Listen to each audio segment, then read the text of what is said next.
Surviving infidelity. 31 years later, I'm so glad of the road I took. There is life after what, at the time, seems like the end. Back when I was 36, married with a 3-year-old daughter, 16-year marriage, 21-year relationship, working my tail off in a business. Came home one Friday in a really great mood, excited to see my daughter and wife. As soon as I came in the door, my wife asked me to sit down as she had something to tell me. She proceeded to tell me she had been having an affair with one of her customers, she was a hairstylist, and that they both agreed to divorce their spouses and get married. She went on to tell me I was a great guy, but made clear she felt this guy could provide her the lifestyle and material things she felt she deserved. That I did not understand how important material things are to her. Needless to say, I was completely caught off guard. I really struggled for a month or two, even experienced what I felt were mini strokes when I'd lose my ability to speak. Then one day woke up and I felt better. I saw the bright side. I moved out over the same weekend with essentially my clothes, and a week later, the guy she's been having this affair moved in with my wife and daughter. His wife of course tossed him out. They were married a month after the divorce was final. I was even a no-show at my own divorce. I was mailed a copy. I was in LA working at the time. I just started all over again. My 3-year-old daughter saved my life. I can't imagine making it through those first couple months without her. At 3, she seemed to know my pain, and it shocked me that a child barely 3 could have that level of empathy. I went on and became the best father ever. Spent years helping in the school. Was able to have a career that exploded and grew very rapidly. My income increased fourfold in the next 1 to 2 years. The relationship I had with my daughter was so amazing then, and even today my 34-year-old with 2 of her own kids is still amazing. I'm 67 now, almost 68, done more than my share of dating, have a thriving business, have traveled internationally for years. I own a business, a couple commercial buildings, I work full-time because I want to. I come and go as I please. I've dated far too much and have become quite content over the last few years. Really enjoying my work and the ability to be free and open. I have ample opportunities to have a casual night out.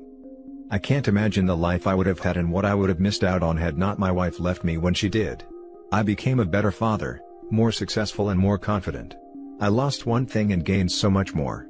So as dark as it feels at first, the light does start coming in, you just have to look for it. Now for the top comments. Here OP. 5 more days until my 7th D-Day anniversary, and I am so much happier now, and I have a much better relationship with my daughters than I would have had I stayed. Living well is the best revenge.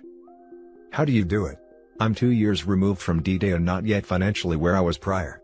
Due to property prices going up 50% in last 2 years and crazy economy, future is uncertain. I'm 41 male and decided to date again. I'm practically invisible online dating and COVID means no traveling and meeting in real life. Hopefully in 20 years I could post the same as you have. I got very lucky. And it takes luck and work. Hang in there. COVID has been tough on everyone. I'm double vaccinated and starting to travel again. When you get your power back, don't give it away. I lost one thing and gained so much more. If I may ask, how long after your ex-wife told you those words was the first time you felt like you mentioned above? Has your ex-wife stayed with that guy? The worst seemed to end rather soon. Post-divorce maybe 2 months. Like I said, I was saved by a 3-year-old little girl. They are still together. They've had serious financial issues over the years, seems they are both better at spending than making. Some issues with domestic fights, they can't afford to get divorced. So better him than me. Very happy to hear that you are where you are now, and bless your child for saving you. Now for the next story. Me, 36 male, told my 12-year-old son that I'm not his real dad and his mom cheated, 36 female. Here's the backstory. I'm a 36-year-old male. I have a wife who I will call Becky, she's also 36. She was my high school sweetheart, and I also have 2 sons. One being 12 and his name is Carl. We had him when we were 24. And one being 18, I will call him Jack, we had him when we were 18. We had a little whoopsie, or so I thought. When we were dating in high school, we had intercourse not too often, maybe once every 2 to 3 weeks. We started when we were maybe 16 to 17. Also, my 12-year-old son, when he was 10 and 11 he got involved in the wrong friend group. I'm not sure where or how they found this out, but they knew everything about intercourse, puberty and pretty much everything you wouldn't want an 11-year-old kid to know. He was always a good kid, So when he confessed to me that he got told about all that and was forced to do some really horrible stuff for his age. Apparently, his friends knew someone who had fights and people bet on who would win. Thank God that Carl never fought anyone. He also drank some alcohol there too. Also, if you're wondering, he had a phone and every 2 or 3 days he would call me telling me he was going to his friend's house. He was forced to bet all his pocket money. He told me this all and he said none of it felt right and he didn't think he should know this stuff. I was shocked and I didn't know what to do. I eventually told him he needs to cut contact with those people and I made him move schools. I never grounded him. He was fine with it because he realized those were horrible people, and he didn't want to be in it anymore. I took him to a nice private school and he liked it there. But ever since, he was a very mature kid. Never did anything that an immature kid would do. Always did chores, always used manners and was just even nicer than before. He made sure that others go before him. I don't know how or why he started acting like this, but I was 100% sure it had to do with his old friends. I told my wife and she wanted to ground him for a month but I refused because I thought that would make him feel like he made a huge mistake and like he failed in life. I supported him but my wife did not. And he wouldn't talk to him for a month. Fast forward to the next year, and I decided to get ancestry kits for my family when they got back. They strongly suggested that I was not their dad. I knew the tests were not perfect so behind everyone's back I got a paternity test on them. Turns out that they're not my kids. Turns out they were 2 other dudes' kids. I was shocked. I told my 18-year-old first and he was shocked. He was also sad. I told him no matter what, I loved him even though I wasn't his bio dad. Next was my wife. I confronted her and she started crying begging for forgiveness, but I said I was going to tell my 12-year-old son. She begged me not to because he's just a little kid. He's not a little kid and I thought he could take it. I told him and he started crying. I told him even though I'm not his bio dad, I will always love him and that his mom made a mistake. Both my sons won't talk to my wife now. When my wife found out I told him, she was livid. I told some of my close friends and they agreed with my wife. I want a divorce but I'm afraid I will lose the kids. I don't know what to do. Please help me. What do you guys think of this? I have 2 questions. 1. What do I do next? 2. Was it a good idea to tell my son? Please help. Edit, I'm going through with the divorce. Also, I'm getting checked for STDs. Thanks all. Now for the top advice. If you had intended on staying with her, then I probably wouldn't have told him till he was older. Since you intend on leaving, he should know the truth before she has a chance to lie. Divorce court could be a double-edged sword for her. If he tries to block you from seeing him on the grounds he's not yours, it will shed light on her infidelity. You should immediately contact a divorce lawyer and make preparations. Okay, I think that's what I will do. The 18-year-old is an adult so you won't lose him. For the 12-year-old, if you're on the birth certificate, then you could get custody. Consult a lawyer. And your wife can piss off with being angrier. Firstly, she cheated who knows how many times. Only 2 got her pregnant doesn't mean she stopped cheating after the 12-year-old. She also risked your health so I would get that checked seeing as STD can stay dormant for years. And contact a lawyer and see what the options are like with custody. This is about how you did it, rather than what you did. I get the feeling that's what's bothering you. Regardless, Pandora's box is open. The best you can do is resolve things quickly and amicably. What's wrong with how he did it? He literally just told them as soon as he found out. Told them and reassured them that he loves them anyway, enough that his main concern right now seems to be keeping a relationship with them if he divorces their mother. He'll be made the villain for refusing to keep her secret though. Obviously, the real issue wasn't that she was cheating over the span of 6+ years and had 2 bastards, the issue is that OP told them. Next story is titled, Wife cheated on me 5 times with 5 different guys over the past 3 years, I made a self-harm attempt, and now she wants to tell the kids it's mutual. And now, to fill in some blanks for you. If we rewind the clock to the heady old year of 2015, that was the year that I was afflicted with mystery nerve pain that ultimately caused me to quit my job and go on disability. I lived on disability for 3 years, becoming increasingly isolated and depressed. I withdrew from my wife and kids and basically only woke up each day to eat and play video games. It took a toll on my wife, who had to handle the majority of the housework and kid wrangling. Eventually, her personality began to change, and it came out that she was exchanging inappropriate texts with a male friend. My depression was so bad at the time I finally went to the doctor to ask for meds. As it turned out, the med they put me on worked for the nerve pain and the depression. It seemed like a miracle cure, and life got better as I was able to get back to work and help out more with the house and kids. Fast forward to current day. And my wife telling me she has no feelings for me anymore and wants a divorce. What happened, you say? Well, in the past 3 years, she has cheated on me 5 separate times with 5 separate guys. Why the hell am I still in this marriage, you say? Well, we have 2 beautiful kids, I'm a forgiving person, and each time I was led to believe that we could potentially work it out. Until this time, when apparently we can't. Each time one of the previous incidents occurred, I would basically halt my life and rearrange everything to accommodate my wife and attempt to make her happy. My depression was so bad and my meds were so screwed up that this time I made a self-harm attempt with pills. I spent a week in the psych ward at the hospital and got things corrected, but now I have all the divorce stuff we are working through. We are basically on the same page with everything except she wants to tell the kids that we are breaking up mutually, when the reality is that she is done with the marriage and wants to end it. All I want her to do is tell the kids that mommy doesn't want to be married to daddy anymore. Is that so crazy? Shouldn't the kids at least be told some of the truth? Now for the top advice. Stand your ground on this. She needs to take some responsibility. This will be a slippery slope because as the kids get older, they will want more information. She then will be able to turn your kids against you as she feeds them more false information. She is the one who broke your vows, who chose to seek attention from other men. She made the violation and now doesn't want responsibility for it. Do not let her off the hook. This isn't mutual. And it hurts the kids more to lie about it. The truth is you are in denial. Your marriage has been over for a long time. Cheated with 5 separate men and you stayed with her. She has no respect for you. The best thing for you and the children is a divorce. Will telling the kids this is all on mom help them feel better, or just you? After they are grown, it would be okay to tell them what she has done, but really, why do you want to stay in this marriage? Unhappy parents raise unhappy children. You should want this divorce more than she does. Respect yourself, then decide what is best for the kids as their parent, not a revengeful betrayed spouse. I appreciate this, and I'm learning in therapy that my low self-worth has kept me in this marriage far longer than I should have been. I am so sorry, brother. I hope you've been getting therapy at the very least. Try looking for a betrayal trauma specialist.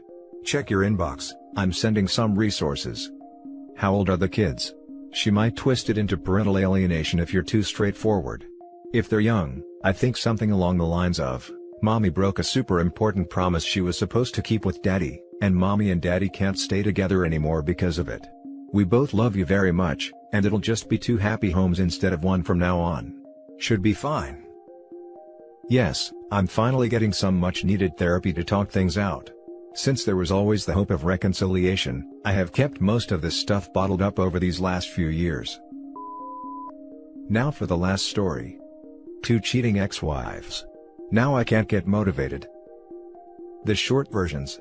First wife married early 20s, both in the military. There were always rumors of her cheating. She was usually the only one that informed me of the rumors. If me or her was gone, she would call me crying that people were spreading rumors that she was cheating. That probably happened on 4 different occasions. She had done the same, calling me crying on her last deployment, telling me about rumors of her sleeping with a guy. She was trying to have me help him while they were gone. Getting vehicle tags and moving things, etc. She came back. Had me drinking with him and taking shots at my house during a bonfire. The next morning, she told me she didn't want to be with me anymore, then fell back to sleep. I couldn't sleep, and since there were rumors, I checked her computer and found their emails, then confronted her. After some convincing, she finally admitted they'd been sleeping with each other for several months. I had gone on a week-long trip before school ended, and I moved back home. I found handprints on my headboard from her sleeping with him in my bed. We divorced and I moved back to my home state. We had a son that I have custody of, she has visitation. They are now married and live in a different state. I started to date my second wife way too soon after the divorce. She didn't meet my son for almost a year after we started dating. She was nice to him while we dated. We were married about 2 years after we started dating. She'd find something dumb to fight about, then go stay at her mom's regularly, 8 times over the marriage. She had 2 sons that didn't get along with mine, and she'd always take their side. Get mad because I didn't support her when it was only ever my son that would get a punishment. She told me she wanted a divorce just before our 3rd anniversary. Turned out she was moving in with a soccer coach. Afterwards, people started telling me about how she'd cheated with someone else. That happened several times. Aside from another possible 5 to 10 others, there was also 2 of her exes, a guy I'd known my whole life, and my cousin. There were a lot more red flags and signs with both of them, but that would be really long to detail. I realized my ignorance and stupidity in ignoring the signs in my gut. My second divorce was in 2018. I saw a counselor for a while after, but I don't know that it really helped. I used to enjoy lifting weights and exercising. Antidepressants seemed to have killed that enjoyment and made me numb to caring that I'd stop exercising or doing anything really. I quit the meds, but I still can't get motivated to care. I tried dating, but that seems to just be a joke.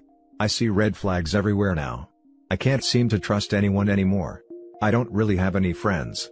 I had one friend since high school. I'm 38 now. He waited till I told him I was divorcing my second wife to inform me he knew. The guy I'd known my whole life had slept with my wife a couple times, and had known for several months. Aside from my mom letting me talk to her and she says nice things, my sister was the only one that ever actually tried to help or do anything supportive. No one else in my large extended family ever said a thing to me. People I'd known my whole life chose her and the soccer coach, and would flat out avoid me. I lived in a town of about 6,000 people. I moved an hour away to a larger city. I'm slowly forcing myself to go to the gym, but I don't really enjoy it anymore. My depression isn't too bad now, but aside from about 3 family members, I don't seem to care about anything. If I'm not working, the gym, or doing stuff with my kid, all I do is sit and watch TV, and it's driving me crazy. Is this lack of motivation normal? How the heck do you trust anyone anymore? How do you get back to somewhat normal? Edit for clarity. I am not looking for or wanting a relationship anytime even remotely soon, if ever. I don't trust anyone. I only have one person I talk to regularly. I'm not wanting to trust people so I can get into a relationship. I'd like to have some sort of faith in humanity. Now for the top advice. You start by trusting your own gut and others who told you about the cheating. How can you expect to trust others when you don't trust your gut? I think deep down you had an inkling of what was going on, but chose to ignore clues, signals, hints, peculiarities and third-party rumors. Pretending bad things aren't happening doesn't prevent them from happening. You can start to trust when you look reality straight in the eye fearlessly, and immediately take corrective action when the eyes are evil ones. Oh, I ignored my gut. Blamed it on insecurity. The rumors with the first one I only ever heard from her. She'd come to me and tell me there were rumors. The only rumors on the second one were from my cousin's wife that I don't talk to. And she vaguely told my sister when they were arguing about something else. Other than that, no one said a thing till I was divorcing her. Then they seemed to come out of the woodworks, but I definitely ignored red flags. I'm wondering why most people in your extended family never felt the need to be loyal to you. I consider their actions betrayal, even your mother. Would you have any idea why very few people take your side? My mother is an unqualified parent and an evil narcissist. But she's the only one whom I can never trust in my family. Yours seem to have come to an agreement beforehand. My dad's family is always negative and have a lot of anger. My paternal grandparents were very mentally abusive and somewhat physically as well. I am only on good terms with a few people on that side of the family. On my mom's side, we were the black sheep. They have the typical preppy middle-class style. They avoid any negative talk and don't say anything really. If it's negative, they avoid it till it blows over. My branch didn't tend to do that after dealing with my dad for so long. They all pretend like we're the bad folks, but in reality, they have skeletons they avoid talking about and tend to look down on us. My mom is one of the nicest people you'd ever meet. She dealt with my severely mentally mistreating dad for 18 years till he divorced her. She means well, but she just isn't much help aside from some encouraging words and letting me stay there after the first divorce. And that's it for this video guys. If you have thoughts to share, leave a comment below. Don't forget to hit like and subscribe if you like this content. I'll catch you in the next one. Good day everyone.